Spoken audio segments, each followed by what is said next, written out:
আসসালামু আলাইকুম। আমার নাম নুসাইফা সিনচারা। আমি একটি কবিতা আবৃত্তি করব।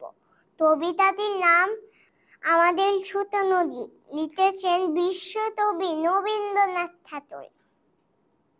আমাদের ছোট নদী চলে বাতে বাতে, বৈশাখ মাসে তার হাত জল থাকে।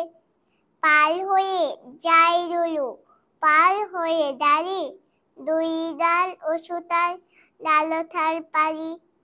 চিটচিট তলে বাড়ি, তুথা নাই ধারা, এক ডালে রাস ফুল, ফুলে ফুলে সাদা। ছিছিমিটি তলে চেতা, শালিতের দাঁত, লাচুতে থেতে থেতে শিয়ালের হাত। চিলে চিলে ছেলে মেয়ে নাহিবার তালে, দাম চাই জল বলে তায়ে থালা ঢালে। সকালে বিকালে হোত নাওয়া হয় পরে, আসলে জাতিয়ে তারা ছোট মাছ ধরে। আষাঢ়ে বাদল নেমে নদী ভলো ভলো, মাতিয়া ছুটিয়া চলে তালা তবু তলা। তুই তুলে বনে বনে হয়ে যায় সারা, বর্ষায় উৎসবে জেগে উঠে পালা। ধন্যবাদ।